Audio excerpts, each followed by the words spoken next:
1, 2, 3, 4, 5, 6, 7, 8, 9, 10. Royal Blue Podcast Soundcheck. 1, 2, 3, 4, 5, 6, 7, 8, 9, 10. Testing, testing. Royal Blue mic.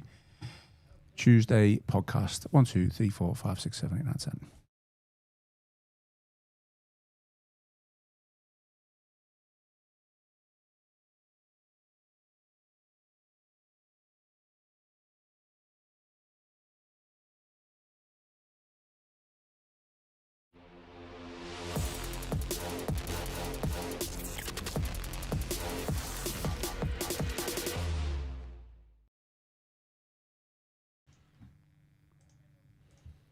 Hello and welcome to the latest edition of the Royal Blue Podcast. It is Tuesday, May the 19th. We are live on YouTube, recording from the Royal Blue studio in the heart of Liverpool city centre. I am your host, Ian Croll, and today I am joined by Joe Thomas and Gavin Buckland. Joe, welcome back, I guess. It's been a while since you've been on the show. How are things? All good? Yeah, I mean... I'm just trying to make things as positive as possible to start off with. Trying your best. Yeah, not bad, cheers. Good time to come back on the show. I mean, will this be the hardest podcast to do of the season? I think it may well be up there, mightn't it? This is why we've got you back on. I think this is probably the toughest and probably as good a time as any to really kind of delve into the weeds, I think, isn't it? Like, it feels like we're at the quite a significant juncture for Everton all of a sudden. Other than Everton, you keep them well. That's the main thing. I mean, it's all Everton, isn't it? How do you separate the personal from the professional? I think probably like a lot of people, I started Sunday thinking Europe is technically there, but probably won't be. Half time, I'm sitting there thinking, Christ, when does my passport need renewing? And then by full time, I'm thinking, well, it's getting in the bin. So yeah, probably. That's how quick things can turn. Well, they turned quickly, didn't they? They did turn quickly. Certainly in terms of the permutations, I'd argue that while the scoreline kind of changed and the impact of it on the table ebbed and flowed over the course of the 90 minutes, whilst Everton were leading at half time, I didn't think they were particularly good in that break. So I don't think their performance ebbed and flowed. But yeah, clearly a disappointing day. And we can see the discourse on social media from the fan base and probably physically by the amount of people that left the stadium by the end of the game.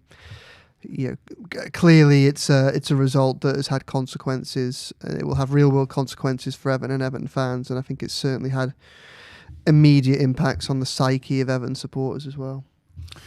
Gav, welcome back. How are things? All good? Say what, Joe? Yeah, fine.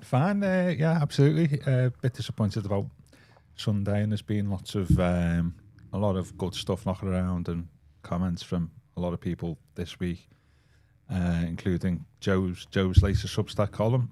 And it's been into fine margins, Mr. Croll. Fine margins, I will say. That's my message. Fine margins on the pitch, is that? Yeah, absolutely. Even with a 3-1 defeat? Well, because we were talking before the game, before the pod. I'm on 1 point on Sunday. We were 8th, weren't we? And if we'd have won, results sort of went in our favour. We get looking forward to the Spurs games. I think we got a chance here of Europa League or Conference League. And by the end of the day, we're 12th, is it? Something like that. But possibly getting worse.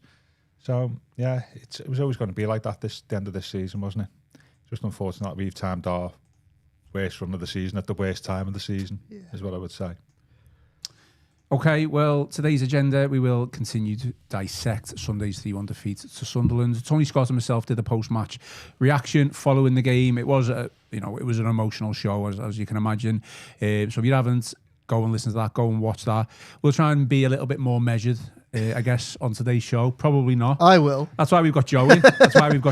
I'm always measured. I know you are. Sometimes you can get emotional, though, Gav. I'm not so sure about that. Emotional, but still, I'd say my points are valid. I mean, if you're getting emotional about whether or not you're emotional, it's a bad start. Yeah, absolutely. We ended up on after a few pints on Sunday. me two mates having like a heated discussion about Everton, which the next day ended up apologies. I was a pain in the backside last night, because one of them days. Oh wow! But no, I think it's always good to have you. Should be measured, shouldn't it, on here? Absolutely. Oh, you just admitted there that you do get emotional, maybe just not on camera. So fair enough. Possibly. Joe, let's dive right into it. I mean, as Gav mentioned there, he said fine margins. Don't necessarily. I'm sure he can go into detail in what he means, but I don't necessarily agree with the fine margins. But Everton at one point where, 8th, top half finish, Europe dangling right in front of them, and they chose the final home game of the season to basically capitulate and fall apart.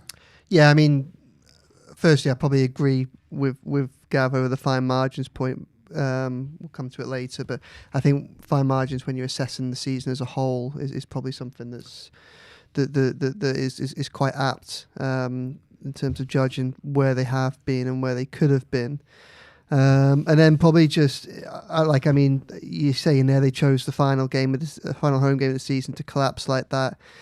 It's probably worth remembering that that's not the only time that they've done that. We've seen games against Brentford at home, we've seen games against Spurs at home, we've seen games against Newcastle at home. More often it's been at home rather than away from home.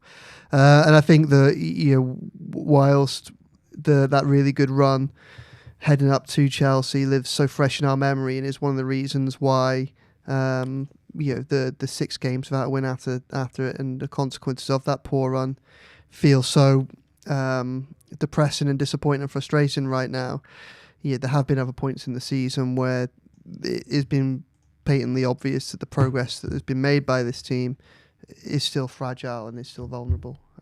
We saw that rear its ugly head again on Sunday, and it was an unfortunate time. Yeah, that second half was really truly awful. Yeah.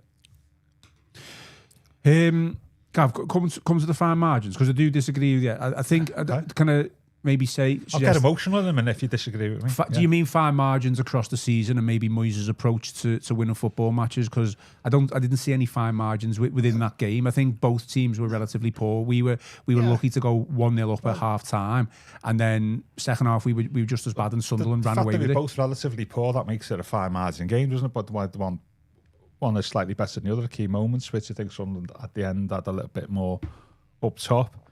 I just, as I say, I've said all since Europe has come into the equation. I've said to you, the last sort of few months that the extension of the European qualification places to 8th, 9th last season and this season has put a hell of a lot more pressure on managers in mid-table that wouldn't have been there if, say for example, 12-13 we finished 6th, didn't even get into Europe.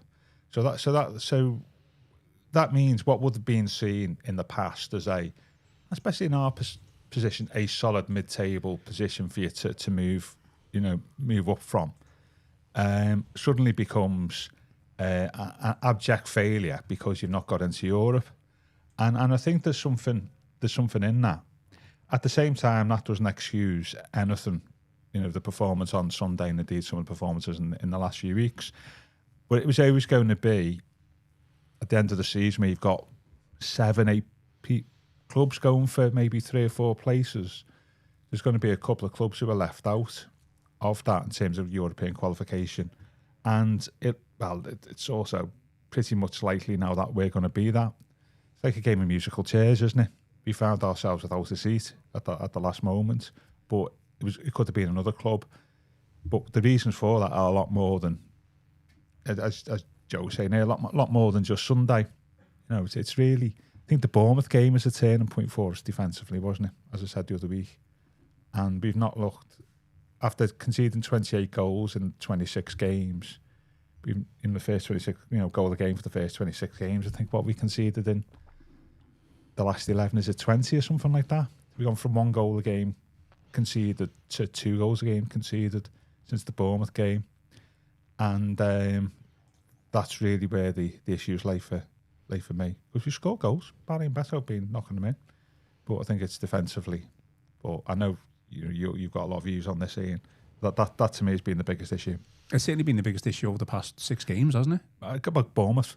If you have a look at Bournemouth, we conceded 2 at Newcastle, conceded 2 against Brentford, all with Brentford playing, by the way.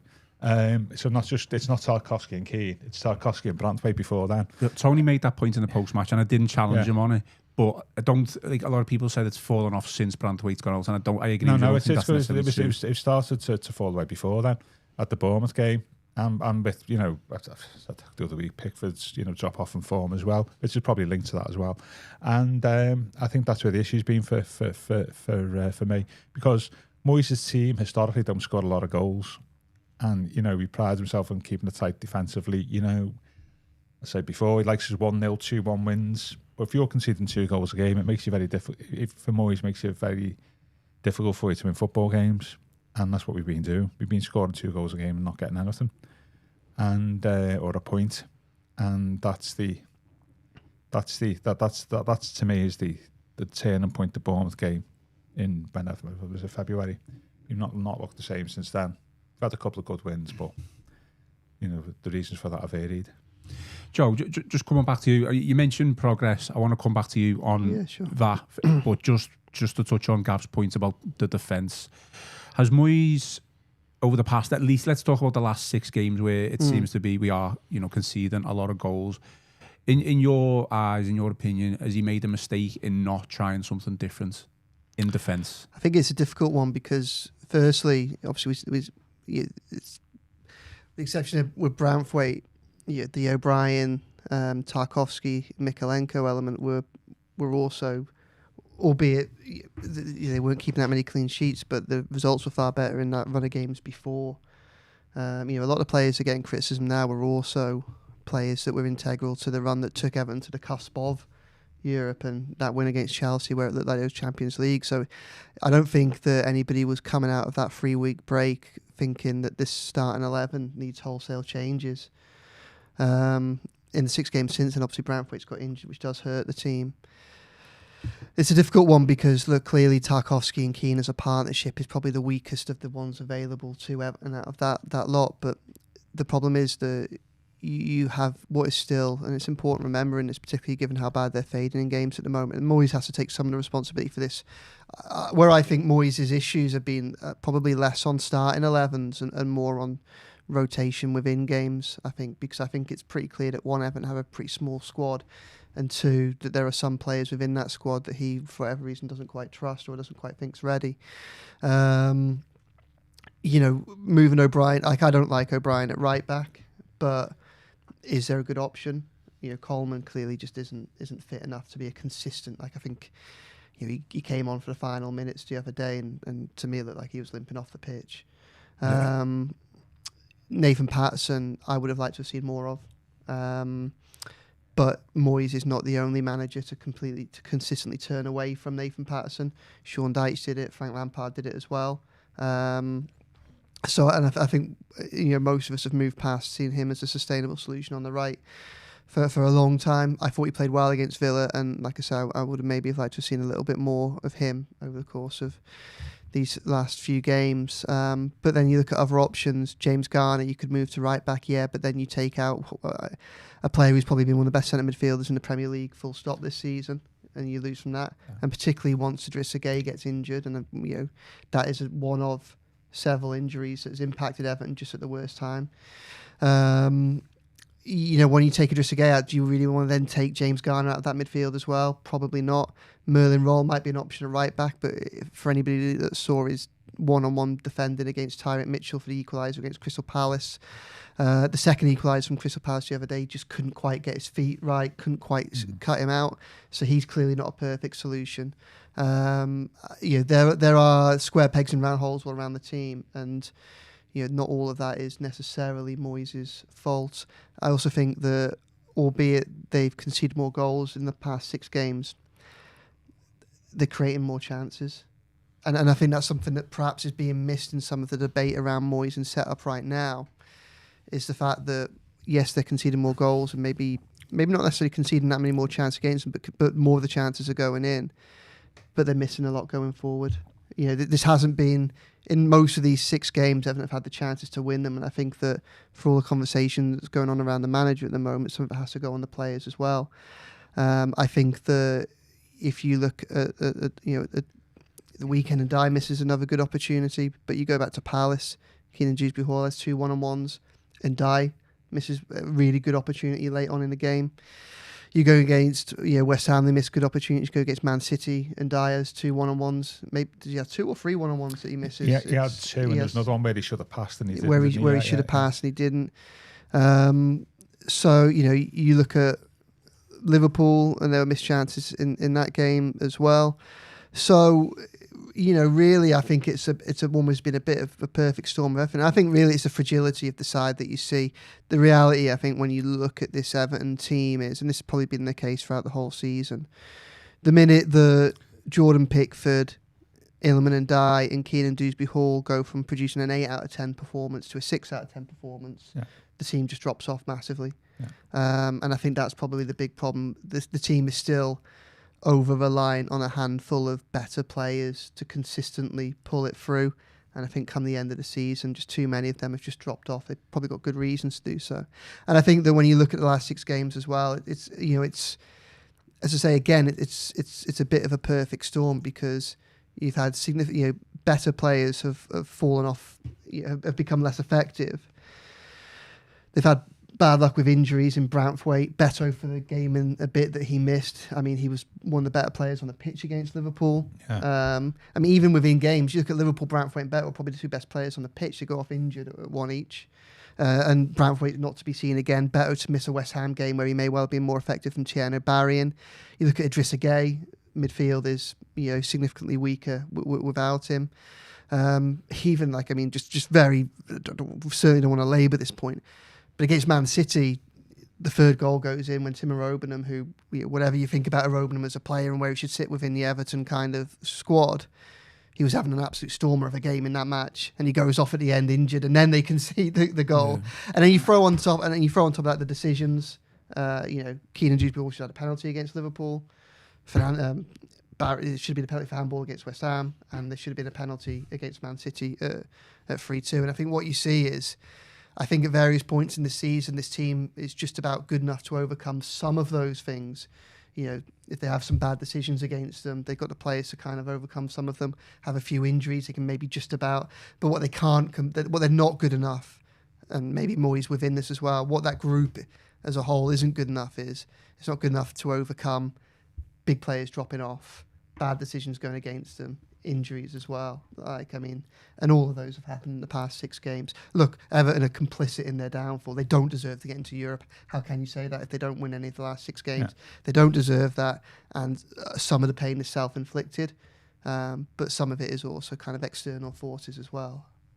I mean, look, I take all of that on board. The missed chances, everything that you've said. The Crystal Palace game, we weren't clinical enough, and we probably could have been. Keenan Dewsbury-Hall and Dye missed a couple of chances. I mean, Gav, just on a lot of the things that Joe said, we kind of countered it a little bit. We had this conversation last week about Moyes' approach and his cautious approach, and I don't know whether I'm saying it in the wrong way or not explaining it properly, but the point being that a Jake O'Brien at right back against a Sunderland side who potentially don't offer as much as, say, a Manchester City or a Liverpool or a Chelsea even, going forward, why not in this last run of games try a James Garner at right back when you've got different options available in midfield, or a Nathan Patterson? If I can just look, I put this out on Twitter last night. So what would your centre midfield be if you took Garner out? Well, Joe, I showed this in one of the shows last week. There's evidence to suggest if a Garner or a Nathan Patterson was to play right back. No, but Patterson I've already conceded. I think he should have had more opportunity. Yeah. Garner at right back with Idrissa Gueye out. That midfield. That centre midfield was overrun as it was. I don't like James Garner and Idrissa Gueye in the midfield. To be honest, I'm not suggesting. But the questions with Idrissa Gueye out. You're talking about the Sunderland game. Well, I think it was the Bournemouth game where Kieran Dewsbury-Hall played alongside Tim Irabumum, and Charlie Alcaraz played as number 10. Now, we didn't dominate Bournemouth, or we didn't batter Bournemouth in any way, shape or form. We won the game with a deflected shot, but the point being, it was the most comfortable and balanced Everton side, or one of them, that I've seen this season. No, you're right. I mean, going back to the Patterson question, I've said this before, I don't think it's a question of saying, well, we can't pick Patterson because he's not as effective as what O'Brien is. I don't think that's the point. it's the point then is what you do with O'Brien. And if your centre halves are struggling, if you move O'Brien into the centre defence, and it's 50-50 whether you place with Tarkowski or Keane at this point, that makes the centre defence partnership better, undoubtedly. And we just look more balanced. Yeah. Right, okay. And the question is then, is you ask yourself, do we gain more by moving O'Brien to the centre of the defence than what we lose by playing Patterson at right back instead of O'Brien? And I think we do gain more from those two things. And I said that in January. You know, when I think we had this discussion, I think you actually might have put it out of one of them like little clips, we just look more balanced with a right-footed full-back who plays that. O'Brien, who's a, you know, and his stats as centre-half are quite good. I know like there's only a few games, but we do look more solid. In the last few games where Tarkowski and Keane have been struggling, I think that's what I would have done. And because we would just look a better unit, you know, better in centre-half, but that is, you know, bigger improvement than what we lose at right back. And that was one change I definitely would have made. I don't think it's a point of just saying, don't play Patterson is not as good as O'Brien. It's what we do with O'Brien. I think that's what I would have done. Because Tarkowski and Keane, obviously, for the last 5 or 6 games, and Tarkowski's form has been ropey for a bit longer than that, are obviously struggling. Just do something. And I think that's what I would have done, because it's quite obvious that O'Brien is reaching the point where I can't be, you know, I can't, it's not fair, struggling, you know. And it wasn't fair on him on Sunday. Like, he was clearly injured from an early point. And I asked Moyes after the game. I said, you know, look, obviously he got injured in the first half, then he stayed down in the second half when it was still 1-0. And it looked like he sent Patterson out to warm up, and then he looked like he got Coleman ready as well, but held off. And in that 10-15. Well, in the minute, obviously it was only 88th minute that O'Brien ended up coming off, so it's just, 25 minutes later, maybe a little bit longer actually, because I think it's on the hour mark that they equalised, which comes from an O'Brien mistake. And he said, well, he was told that it was fine to continue. I mean, it didn't look like he was fine to continue. The other thing he wanted was his size and his height, and I can see that, especially against the Sunderland side that's quite big. And But I mean, but again, that's probably pretty damning about where Patterson and Coleman are, either from a fitness or an ability perspective, in terms of Moyes. So I mean, I agree with a Patterson at right back. The Garner at right back, when you've got Idrissa Gueye already out, is where I think. Yes. But I think we all agree that Patterson at right back would have at least surely been worth looking at some point. And I think that, you know, when we get into kind of the weeds of the season as a whole, and we made this point clear, and I remember writing my January roundups about it, not getting a right back. I mean, we've harped on and on about it on this podcast in January. To not, you know, if Patterson and Coleman are so far off that you're not going to bring them on for half an hour in a must-win game, in the penultimate game of the season, when your out of position right back is injured, then I mean, why did they not sign a right back in January? And I think that when we talk about the centre back dilemma, really, the failing is on not getting a right back, which then frees up O'Brien to move across in this scenario. And it takes the Garner to right back question out as well, doesn't it? You've got to play Garner midfield, play your best players in the best positions. Look, I think straightforward. You are right, but I think Garner is our best right back currently at the club. He's probably his best left back as well, isn't he? Yeah. Look, I think I'm not best centre midfield. I'm not suggesting that Patterson is the be all and end all. I'm not suggesting that, and I'm going to. I don't think any of us are we? Touching on your point, I think what I'm suggesting is that Moyes should have considered different options at different times of the season. The Garner thing is the opposite of the Patterson arguments, isn't it? Moving O'Brien is what's you gain by playing. There's the improvement that you get playing Garner right back. Does that improve the team more than because you're losing them in midfield? And actually, O'Brien, you can justify that. But we lose more in midfield than by losing Garner than what we gain playing right back. I'm not necessarily agree with that, to be honest. Well, okay. But it depends who you put in there. And you have mentioned a couple of names. Garner's had a great season and his stats are up and he's playing for England and stuff like that. At this times where he has a great game, but he doesn't necessarily have a major impact on the results of the game. Isn't this really, at this point, a bit of a pointless discussion, because we've only got one game left and we're going to right back, and it's not a long-term thing, this, isn't it? Well, hopefully not. No. Well, no, given our record, I've not signed a right back since the year dot. But I don't think... I think the issue is being just the right back position, full stop, isn't it? And signing them on. Look, stats-wise, and I know this, whether you consider this sample rate poor or the ratio of games poor, but with Jake O'Brien playing at centre back, he started 5 times this season, and we've won 3. We've drew 1 and we lost 1. That was Arsenal away. So that's a 60% win rate. How many goals did we concede in that 5? It was only about 4, wasn't it, or 3? But I don't think the argument that we're trying to have here is whether or not O'Brien should have gone centre back. It's whether Garner or Patterson goes right back. Okay, well, I've got stats for this. So because I think O'Brien is O'Brien when he has been at centre back has been it wasn't just obviously Bournemouth he did it. I mean Forest away, I think that was him and Tarkowski were just absolutely immense. O'Brien, again, this is something I've asked Moyes about. Is he not moving towards an idea where he can get Branthwaite and O'Brien at centre back? And certainly, I think I asked him about 6 weeks ago, probably a bit more than that. And it wasn't really on his radar at that point. But that's madness, isn't it? Is that not madness to you? Well, it wasn't madness when you had Branthwaite and Tarkowski building a decent relationship that was moving Everton within points of Champions League places. Well, I agree there. In terms of a short term at that point, obviously, once Branthwaite becomes injured, then like O'Brien is a centre back and needs to be moved there, and I think we've seen enough of him already to suggest that he has everything that it takes to be a very good Premier League centre back. Look, just to go back to some stats, and then we'll move on from this point. Everton's games this season, win rate with right backs. Now, Jake O'Brien has played 29 times. He started 29 times. We've had 8 wins. That's 27%. With James Garner, he's played 4 times. We've had 2 wins. That's 50%. Okay, Nathan Patterson's only played 3 times at right back. 66% win ratio, 3 starts and 2 wins. And the 2 wins came in the form of Aston Villa away and Nottingham Forest away. 2 games where I'd say we actually looked the most comfortable, along with Bournemouth this season.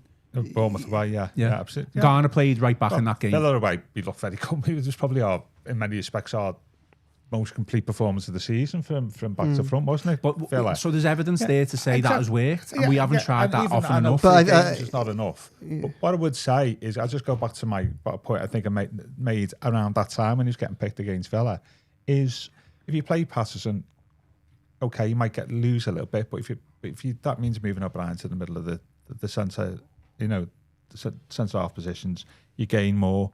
End of. That's what I think. That's my theory, and I still don't think I've seen anything to I think it allows more creative players in the middle of the pitch, though, with Kane and Dewsbury all dropping But the deeper. problem hasn't been creativity, has it, in the last few games? The problem has been that the midfield's been overrun, and it's been the strength and the discipline of the midfield that's there, isn't Sunderland, there was no creativity whatsoever. We scored a pot shot and it took deflection from Merlin Röhl. And so there's an argument to say we don't shoot enough, so anything, you never know what's going to happen when you shoot. But we didn't deserve to go 1-0 up when we did. Okay, we did, that's fine. But going forward, certainly in periods of the game, we just looked completely devoid of ideas. Yeah, okay. The problem is, throughout the season, we've relied on individual quality in certain parts of the game when we're on top. And unfortunately, even with the likes of Ndai and Kane and Dewsbury, who we rely on, sometimes that quality goes missing. And that's just kind of where Everton are as a squad, though, isn't it? Like, I mean, there are plenty of legitimate debates to have around Moyes and some of his decision makings, but I mean, all of this has to take place from a starting point that Everton have a very small squad that's been massively underinvested in over the last 5 years. And some will argue underutilised. Well, no, I've already made the point that I think he should have made more of the squad, but I think that's largely more coming off the bench, really, and it's an unknown as to how much more beneficial that would have been. You can't say we don't know that Tyler Diblin would have worked if he'd have played more. I would have liked to have seen more of him, but there's obviously reasons why he hasn't. Same with Patterson to some extent. Like, when you continue with something that's so problematic, I mean, I don't think it's unfair to kind of say, well, Moyes surely wouldn't cut his own nose off despite his face. Like, there must be some reasons why some of this is going on. Everton's squad is still considerably average. It's probably not even average. It's probably lower third of the Premier League table, isn't it? So I mean, it's disappointing in the way that it's happened, but Everton are kind of regressing towards the mean of where they probably probably are, Absolutely. and it's frustrating. And look, and there's an argument to say that maybe there's a way of making this team even more than the sum of its parts. There's an argument to say that it has been more than the sum of its parts for much of the season. So why can't you continue that when it just matters? Those are all legitimate arguments. But this is still a side that Moyes isn't sitting there with a roster of 28 players, 18 of which are internationals. He's not sitting there with a squad that's got the same amount of quality and experience than even some of the sides that have been involved in relegation battles this season. So I mean, I'm not. Maybe it goes back to some of this fine margin stuff. Gav mentioned the word, albeit not the context earlier. That there's an argument to be said about how much Moyes can get from this team and whether he's got enough. But there shouldn't be an argument that this is a team that still needs a hell of a lot of work done on it. Yeah. Just to pick up on Joe's point, is the biggest truth in football is you will tend to finish in a league in the position where you also are for wages that you pay for players. So in other words, if you've got the 12th highest wage bill in the league, you're going to finish around 12th. And that's where we pretty much are this season. We will have 11 to maybe 10 to the 15th highest wage bill in the Premier League this season, and we'll finish in one of them places in the same way that City and Arsenal have got 2 of the 3 highest wage bills, and they'll finish first and second. It's just the law. It's the economics of football, and that's just the truth. And so it's all right saying sack manager and get all this stuff this week about Moyes, but actually it goes back to I said to Joe when we talked before the game, and I think this is relevant to the discussion, is in Angus Kinnear's now infamous, some would say, programme notes before the game. He says we need to get Everton back to where we belong, and I think what I would say, the question from that is, well, where do we belong? Because if you've only got the 12th highest wage bill in the Premier League, you belong around 12th. You don't belong in the top 6. You don't belong 7th or 8th. You belong about 12th. The only way you can change that is 2 things. Is you get more revenue, even more than what we've got from Bill Dickinson, or you bring, or somebody else, and this could still be Moyes, the manager overperforms, like Moyes did. Moyes was finishing 5th when he had a smaller wage bill than West Ham and Fulham in the late 2000s. And so one of them 2 things needs to happen. So how would you get the manager to overperform? That's the thing. And I'm just saying a manager. That's Moyes or whoever, but anybody else. That's the thing. Just on the wage bill, changing the man from last season. No, or this season we'll be because we don't know. I mean, last season we were 15th to 16th highest wage bill. Do we know where Brentford, Bournemouth, and Brighton are? Did the head of us? Okay. Yeah, absolutely. I mean, yeah, absolutely. Joe, got me a the little note. squadcast. No way. Yeah, you haven't got this written down, have you? I've got me because I knew what was coming. Like this is not. But I mean, like if we're going to have this debate, we've got to have it. Of course. We've got to have it. And like, you look at the summer spend in Everton. Like we viewed the summer of having been a summer of excess for Everton because of what has happened in the years preceded it. Wasn't like that for every other Premier League club. Everton spent the 15th most in the Premier League in the summer. Yeah. Okay. Sunderland spent 90 million euros more than Everton. Sunderland have spent more net than Everton have in the last 5 years, and they've been in the Championship for 4 of them. You look at Forest. So Everton spent, according to this transfer market, which is normally relatively decent, Everton spent 129 million euros in the summer. Sunderland spent 213. Forest spent 241. West Ham spent 200. Bournemouth 181. Yeah. Wolves 149. Palace 145. Burnley 131. Net spend the last 5 years, only Brighton and Wolves have less than Everton. And I know that you will say Brighton, well, look how they're performing. That's not because they haven't spent money, it's because they've made incredible amounts from some of the player sales that they've made. You look at the last 5 years net spend, Sunderland have outspent Everton by 144 million euros. Leeds have outspent Everton by 73 million euros. Palace, last 5 years, have outspent Everton by 220 million euros. Bournemouth, 137 million. Fulham, 150 million.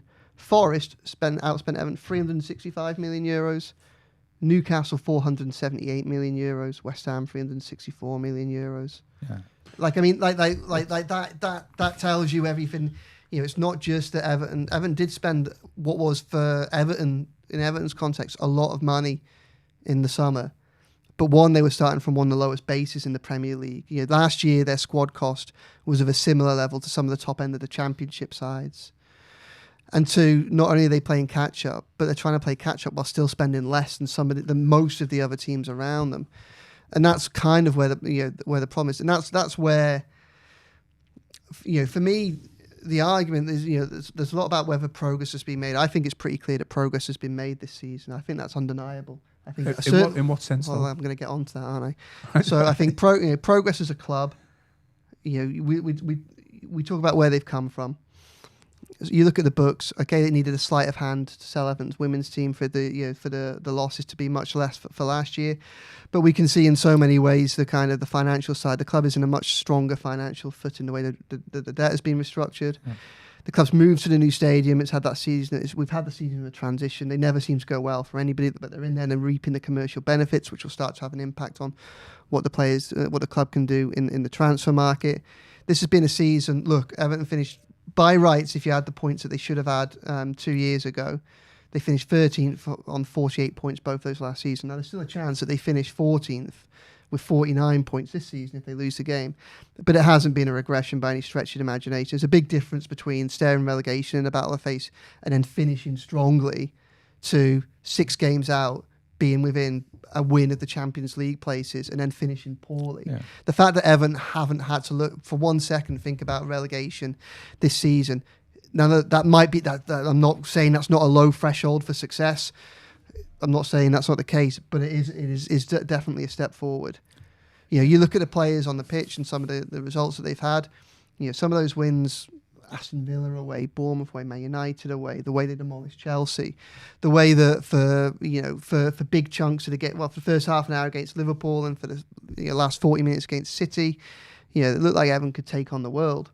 They are producing more performance like that. They've got more belief in them with some of the players that they've got. And I think even with the home form hasn't been very good this season, but hasn't been very good for years. I think we have seen improvements in terms of some of the performances and the atmosphere since probably the Man United game. It's on an upward trajectory. So I think that progress has been made this season, and I think that's pretty clear.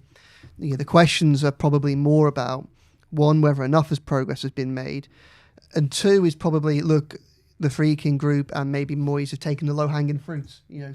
If you're sensible owners with lots of money, sorting the finances out of this club was one of the first things you should do, and not getting involved in a relegation battle was one of the first things that you should be able to do. They've done that. It's how they move forward and where's the coherent strategy. And I think that's what we need to know. And the problem with the last 6 games is, just to finish the point, I think we're almost asking the wrong bit. It's not that progress hasn't been made. It's the way that they've collapsed in the last 6 games has made making the next stage of progress so much harder. That's the problem. That's the problem that we've now got, because Moyes spent all last summer saying about how Europe was hurting his ambitions in the transfer market. Well, if Palace win the Europa Conference League final, that's going to be 9 Premier League sides in Europe. I think it's only 8, isn't it? That they can only there'll be 8 sure. qualify for the league, and then Palace will qualify through having the Europa League. Okay. So there'll be 9 Premier. If Palace win, there'll be 9 Premier League sides in Europe next season. 3 of those that are going to miss out will probably be Spurs, Newcastle, Chelsea, quite possibly. 3 clubs which you would probably say are going to go into this transfer market stronger than Everton. Without European football, we've subjected ourselves now to another year of probably Monday night football, and we haven't had any Friday night games, but that's coming. Doesn't help the fans, doesn't help the team. We've gone from a situation where 8th was possible, 9th was possible at half time on Sunday. Now it could be finished 14th. It's going to cost them 10, 12, 15 million pound in merit placements. Maybe if they lose against Spurs. All these things make the next stage of progress really much harder. And the problem is, you can maybe bridge some of that gap. You can maybe carry on making progress if you've got a coherent strategy that you're building upon. And what we probably need to have is the debate around Moyes' future, about what you do in the summer transfer window, about where you want to go. Gav's thing, what do TFG think Everton should be? We're going to get there. Back where we belong. And that's the thing. That's the key what question. Is that? And I think that's where we need to kind of be focusing our attention on now, is where do they want to get Everton? How do we get there? And are the decisions that they're making the right ones in that basis? Because, Kinnear's notes the other day. You know, some of it was fair, some of it. I mean, he boxed himself into a bit of a corner. It seemed like quite a strong backing for Moyes, didn't it? You know, there are relatively sensible arguments to be made for backing for Moyes, but one thing they've got to do is, you know, you look at the teams that it's frustrating perhaps to see overtake Everton, the likes of your Brentford, your Bournemouths, and your Brightons. I think what they've been able to do is they've been able to build coherent policies behind the scenes, recruitment strategies that aren't dependent on the manager. You know, so even if everyone want to back Moyes now, they have to be creating a system that can survive and thrive without him, that isn't dependent on him at the top. Yeah, I think that's the thing. But you know, back where he belongs is where does the club think it belongs, and that's like the thing for me. You know, you've got to have, you know, that expectation. You know, for the football club, and this goes back to strategy, Joe. You've got to have like three things you've got to align: your status, your expectations, and what reality is. And I think the problem is we've had in the past is those three things have never been aligned. The other thing as well, you spoke about money there, is what is the freaking strategy for Everton? You know, what are they here for? Are they here to make a few bucks, sell the club on for a profit, or are they here for the longer term and want to build Everton up? But that will need the investment. You know, are they willing to invest, you know, upfront a lot of money in transfer fees and stuff like this? And we just don't know. I think the one genuine criticism I'd have is I don't think we've heard enough from the Freakins. I was interested to see Ryan Freakin was with Roma, wasn't he, on Sunday at the derby, the Rome derby, and he gave a pep talk to the players. I think he travelled on the coach, and we've not seen that presence at Goodison, at HD or Goodison, and I think something more is needed from the Freakins. And also, what is our strategy? I didn't necessarily. It's an observation. Kinnear's thing about David Moyes brings us stability, but at the same time, he's a manager with 1 year left on his contract with 63. Well, is that stable? I don't think that is. Yep. So, what is life beyond David Moyes' 1 year contract? That will need investing in. Are you going to invest as owners? They may just say, actually, all we're interested in is protecting our investment and keeping it stable and then selling the club at some point in the near future. We are not willing to invest a lot of money up front, like some of the numbers Joe's quoted there, say what Aston Villa did, Newcastle. We're not going to do that. We just, you know, it is that, you know, I've never heard stability mentioned so much in the last couple of days. Is what are the Freakins' plans? Looking at what Angus Kinnear was saying on Sunday, seems to me that what they pride them above anything else is stability. And there's a logic to that in some respects, because the two clubs who've moved stage before us in the Premier League era, West Ham and Spurs, look, who've done it the last 10 years, look where they've been this season and the last couple of years. They might want to avoid that of constantly churning the manager over, which was said before on this. You know, so what is their high-level strategy for the football club? Is it just mid-table, getting around European places, or we're willing to invest up front a lot of cash to try and take the club forward? Because in those respects, it doesn't really matter what the manager is, who the manager is it? Because it's a wider point of football and point of I wonder how much power managers actually have these days in the running of a football club. It's certainly not what it used to be. Certainly not when Moyes was here the first time. The real power is like we saw on Kinnear's CEO notes, which was written more like a football manager would write 20 years ago, talking about the playing squad and the academy. They would have been Moyes' comments 20 years ago as a manager, but it was the CEO saying that, because that's where the power is, isn't it? And in terms of the conversations about manager is really not a red herring, but it's not as important a conversation as what it would have been 20 years ago, because the real power of the football club is with the CEO and the owners. And so therefore it would be I'd be like to hear what their longer term strategy is for the club. The Freakins certainly need to have more presence. I don't think that was a good look that they were at Roma on Sunday.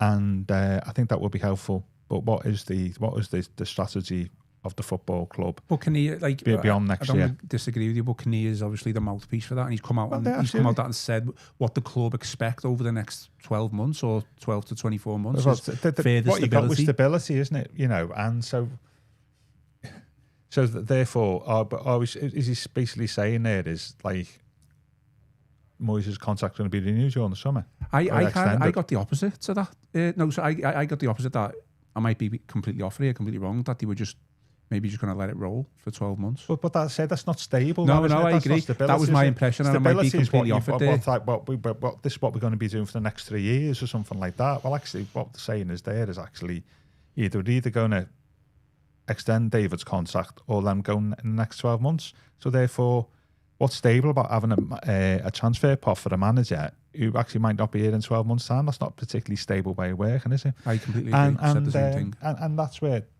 that's what I really don't get at the moment.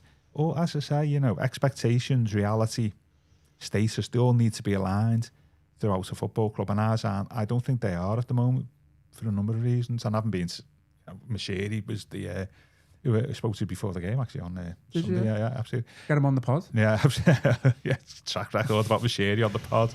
but I think to me there's a mismatch there. Expectations of fans, reality, the status of the football club. As I say, Joe's given some facts there. One of the lowest wage bills in the Premier League. They're mismatched, aren't they?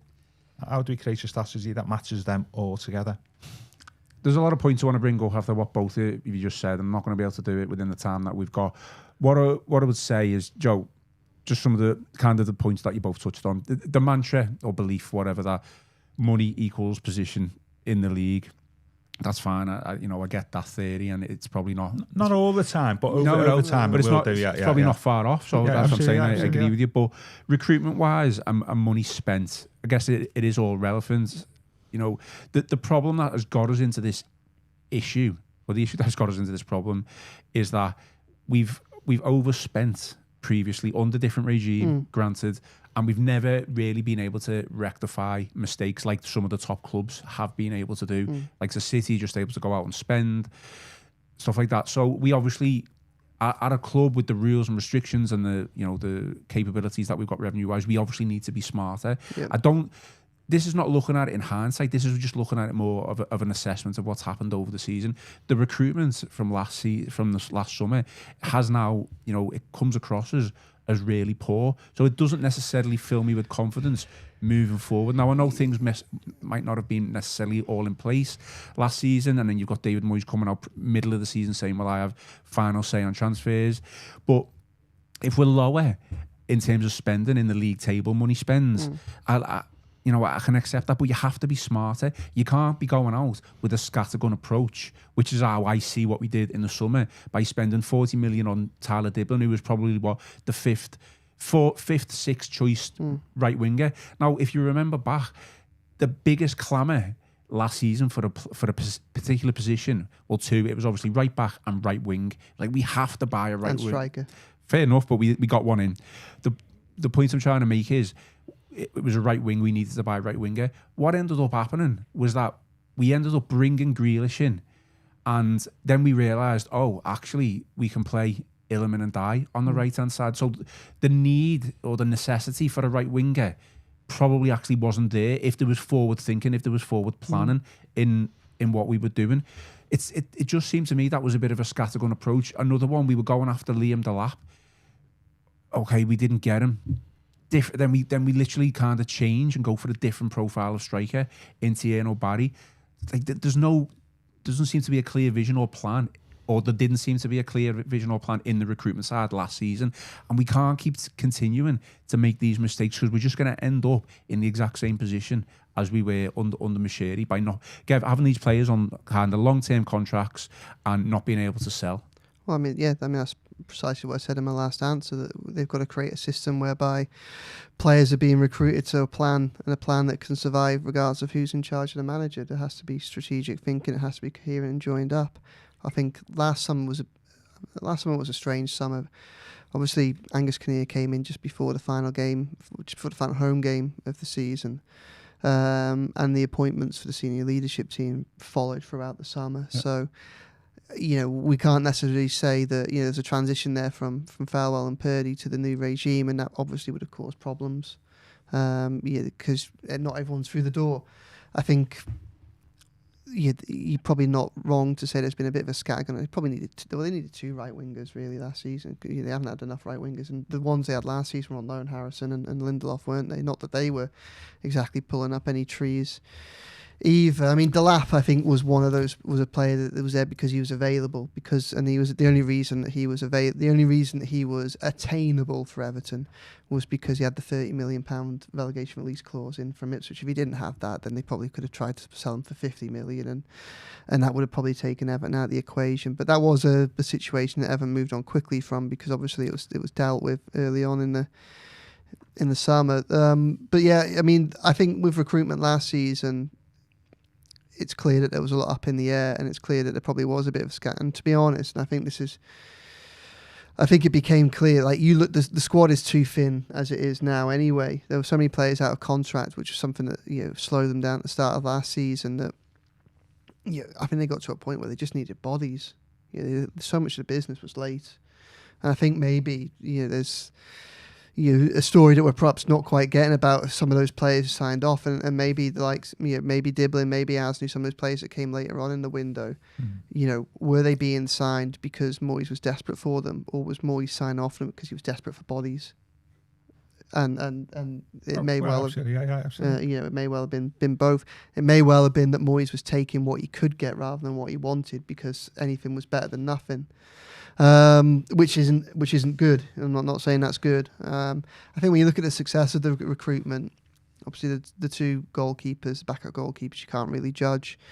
Asnu is baffled me. Like, I mean, even if, say, for instance, he was a player that was brought in for the sake of it, after I mean, it surprised me the first half of the season, but particularly with how little you get from Mikalenko going forward, and even since Grealish's injury, how little Everton have going forward on the wings. Having made the impression that he did against Sunderland in that cup match, I've not seen him again. Really does count me as it's surprising. Diblin is clearly there's some issues there. Hopefully, I'll have a good summer with the rest of them. Look, Keenan Dewsbury Hall has been a very good sign. There's no doubt about that. Jack Grealish was a very good, a very good signing. Tieno Barry is one of those ones where if Beto was more consistent, it's a bit strange, because you look at the 2 strikers and they got 17 Premier League goals between them. That isn't the worst return in the world. The problem is it's less the number of goals that they've got now, more the manner in which they've scored them. Like, they both missed so many opportunities, haven't they? Been so profligate at big moments that it's been a real frustration. And Moyes is open to getting a new striker this summer. Like, if someone becomes available that they can afford, I think he will.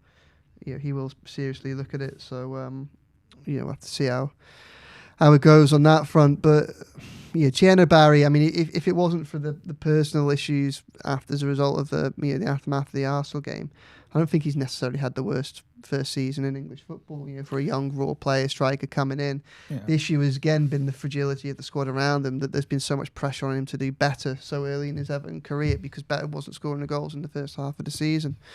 But yeah, whatever they do, they have to. There were excuses for last year, and if you look, and again, point of Labour and the context is important. A lot of other clubs spent a lot more money and haven't really had much of a better success rate in their transfer window. You look at the money that Liverpool spent, you look at the money that Newcastle spent, you look at the money that Forest spent, you look at the money that West Ham spent, and countless other clubs. A lot of them spent a lot of money for a comparable success rate, and in some cases, spent a lot more money on a much lower success rate than Everton did. But those excuses can't really continue into this summer. This summer, like everybody that's going to be making decisions on transfers has been in place for 7 or 8 months. The issues within the Everton squad have been glaringly obvious, probably since day one. They might have wanted to take a little bit of time to see if they could, persevere with the strikers that they've got and some of the others. But we can all see and have been able to see for from a right back perspective, we've been able to see it for years. From a left back perspective, I think it's been clear that at the very least they need competition and cover for Mikalenko that Azu doesn't seem to have been provided. They still need wingers. Obviously, they need to kind of work out whether they have any faith in Dibbling coming through. I think they still need a striker. I think they really need number 6. They need a proper defensive midfield. It feels like they've got a midfield that's full of 8s. I think that's kind of been quite glaringly obvious in the last few, you have lots of players that can kind of go box to box, a lot of players that can do lots of different things that might be technically proficient, but just having a real physical presence, but who's got experience and discipline just to anchor everything, give a bit of protection to the centre backs and give a little bit more ability to the likes of Dewsbury Hall and Garner to, maybe, or, if it's going to be Roll or Irobenham to, have slightly more freedom. Those issues have been there even when Everton have been at their best this season. In that little run before the last international break, the issues have still been clear. So, if you give a period of grace for last summer, Everton, bearing in mind if they want to play catch up, and if they want to do it from what's still a low base, a low starting point, they have to be savvier, they have to be cleverer, they have to adopt a strategy and a plan, and you're trying to work out quite now what Everton. This is a massive summer because I think Friedkin Group and whoever's making decisions have to decide what they want, not just where they want Everton to be, but how they want to get there. Because what you don't quite see is you don't quite see a culture of a team, do you? Like I see a culture of a team that want to play hard for Moyes, and want to fight to the end. They struggled to do that in the last 6 games or so, but I think they're trying. But you want to see a culture, you want to see an identity, and you want that to become clear through, obviously, not just through who's in charge as a manager, but also through the players that are coming in through the door, because you want to be able to see a strategy. And I think it's fairly obvious that last summer the strategy was probably just trying to flesh out the squad as much as they could do. Now, look, for Everton to catch up, they will have to be gambles. They will have to sign young players that are still raw and hope they develop. And some of them aren't going to work out. Everton have kind of got to do that because they can't just go and spend £80 million on one of the best 5 players in each position in the world. They just can't do that. And part of their progress, because the financial rules will have to be picking young players up for a smaller fee and developing them, helping them grow with the club and selling them on for a bigger fee as well. That's just the realities of where they are right now. But yeah, this is a big summer. They've got to make a lot of. They've got to make a lot of big decisions, and they've got to follow through on them and get them right. And that's kind of what I'm saying. I don't think that the issue is whether progress has been made. I think a decent foundation has been laid for the club to build on going further. The question is, how's it going to build on it, and how much harder will it become to build on it because of the missed opportunities the last few weeks? Gav, just to finish off then, in terms of progression, as Joe's touched upon, stability, we've discussed this plenty of times on the podcast previously, managing expectations of, I know we've talked about where are Everton as a club, what are Everton as a club moving forward. The hardest thing for any Everton manager is to manage expectations because of our history, tradition, and where we are now. We've said ourselves that at this moment in time, we're no better than a Bournemouth or a Brighton or a Brentford because they've got the model in place and maybe their expectations aren't as high as Everton fans. The problem that I see it now is with season ticket prices going up. As a match going fan, it's £835 for me. I'm lucky that I can afford that. That's fine. But just looking at the numbers, I know this is a silly little stat, but based on the wins this season, my season ticket was £760. I paid £120 to see Everton win. I get that. £126, sorry, for each Everton win. So very good point. That's me. Do you know what I mean? So Absolutely. I'm saying we obviously need stability, but we need to see progression, and that is all. I mean, just to jump, and that is something else that TFG are going to have to sort out, isn't it? Because it's one thing talking about stability and kind of maybe dampening expectations on that front. But if they're going to increase the prices as they are, then they're only going to raise expectations. No, I think a couple of people have said that, hasn't it? I think it's one thing, say saving at Goodison and being poor and you're paying £30 for a match ticket is one thing. It's another thing when you're paying £70 at HD, isn't it? In terms of your feelings about the club and the emotions of having a load of poor performance and stuff like that and all this type of thing. And I suggest that this is contributing to some of the angst this week and quite rightly so. I fully understand that. we talking about where we stand. I've heard like stuff this week about take us to the next level. Well, what is our next level? I've pretty much our next level is sort of you'd probably say that if the 15th highest wage bill and the value of your squad being 18th last season in the Premier League, the next level is finishing about 10th.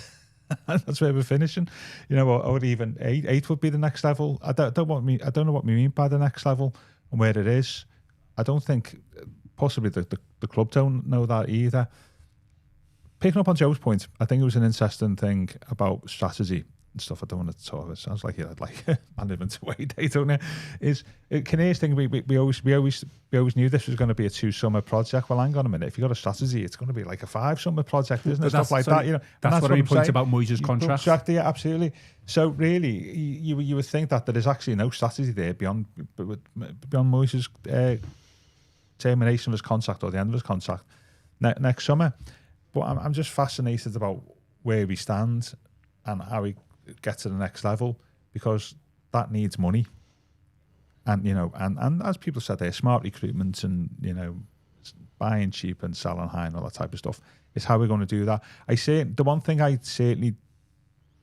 would certainly query around transfers, and I've mentioned this before on the pod, is like Moyes signs off on the players, fine. But the one thing Moyes won't, I would be very surprised if he has any input, he'll have an input into it. This goes back to your continuity point, Joe, is what is the club's transfer strategy as a club? What was, as a recruitment unit, in terms of how they want to recruit for the future, in terms of making it sustainable, as you say, like quite right, Joe, that doesn't have to depend on the manager. Moyes will only have a limited input into the recruitment strategy. He may sign off the players, but the players are actually within the limits that we set as our strategy. And, so he's not, I don't think he's getting all the players he wants. The CEO now, very much a football club, they're like a fund manager, aren't they, for transfers? Is to just get a load of money and they administer that as part of as part of their role, and the manager will have input in it. I mean, Moyes hasn't got £120 million budget to spend how he chooses. The CEO has got an £121 million budget to have discussions with other people, and that includes the manager, and then he decides. So he might sign off on the players, but he doesn't sign off on the strategy that underpins that. And as a consequence, I think it's quite obvious last year, wasn't it? And people said that quite rightly. There'd be players that he signed off on last year. I'm not totally certain that he would. If he had £120 million in his back pocket to spend himself, I don't think he would have bought them.